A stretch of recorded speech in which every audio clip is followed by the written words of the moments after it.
Hey, so another part the article touched on was that these students are getting diagnosed with needing special education, and this is just not true because they're learning a new language, but a lot of teachers and other students even like have this conception that these students are learning slowly, or that they talked about how some teachers treat all their students the same, which isn't very effective because each student has different learning strategies. And just at such a young age, like, these students really do take a huge effect on, like, personally, of how they are experiencing segregation or discrimination.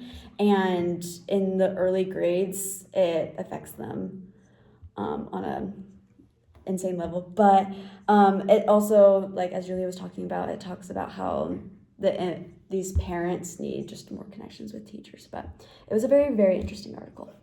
Yes, and it's interesting too because the article touched on this, but children start going to school at ages 4 to 5, which is they go to school for majority of the day during their most developmentally important years of their lives, and so they gain a lot of their understanding about their place in the world.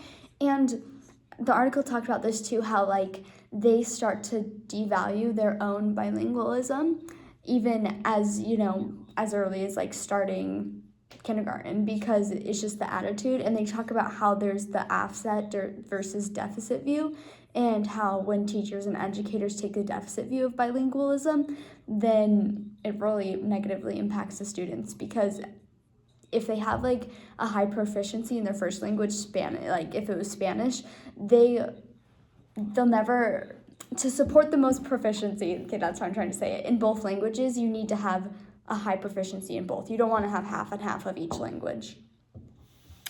This is our praxis. So the article spoke on a couple different issues that these students run into structurally at the school system. One of them being narrow curricula, lack of just general knowledge of cultural understanding for teachers, undervaluing students' home languages, and how those can just be an issue for these students. And so I think that's just something that I can take charge with, just for myself, just making sure that I am educated in these cultures. If I come across a student who is from a culture that I don't understand, that I do educate myself in order to give them the best education possible. And also just making sure that I am educated so that I can just make sure that I'm giving them an adequate education for what they are used to and what their learning abilities are. I personally want to teach younger grades when I become a teacher, and I just know this is when it is the most important to help students, have a sense of their identity. It talked a lot about how there were some teachers that were talking about parents that speak Mandarin or Chinese, and how they felt like they couldn't communicate with them, and they felt frustrated in this. And I just think it's so important. I want to be able to connect with all the parents of students in my classroom, and if I can in any way. It just is really sad that that teachers do have this point of view. So I think it's also I want to take accountability, how you said, that I want to be able to create these good connections with them and really help them feel valued. Yeah, I think one thing that I'll take away from this article that I want to do in my own classroom is designing my lessons and different classroom policies with more of a universal design for learning, kind of applying those principles and having multiple means of expression and engagement, and also multiple incentives for my students to want to participate and engage with the material in class. For our reflection, I just did have a disagreement with part of this article. I do think the author had very great points, but I do think he had a negative take on a lot of ESL programs, on teachers, on schools, on their attempts to include these children and educate them. And while I do agree that there could be a lot more done for these programs and that there is improvement to be made, I do think that the author just took a very negative stance on it without just appreciating the efforts that these teachers do make.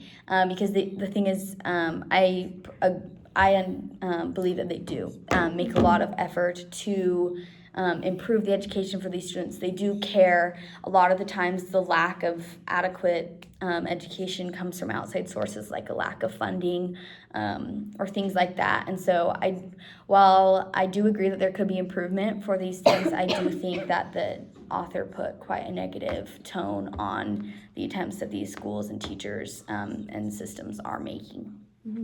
I agree with this, honestly. I think that there is like a lot happening to help these students and these parents feel more valued. And I think it also just starts with like us personally as teachers and like our value systems and making sure that we are sharing love to everyone. And I don't know, I think there's a lot that does need to be done on like a huge like a larger scale, but we as teachers can do what we can like individually in the classroom. And I don't know, it did talk about like different strategies where schools and early education programs can provide like make a safe and comfortable environment for the students that are immigrants. And I don't know, I think that just comes with like every teacher personally and how they prioritize that. I definitely agree with that. I think this article, it was like hard to read in some ways because I think like we do have like, I think all of us have like a lot of compassion for our future students and we all want them to succeed. And so I think like just reflecting on this article is like we just know some ways like we can't make any big changes, but we can be the change that we would like to see in our classrooms. So thank you. Thank you.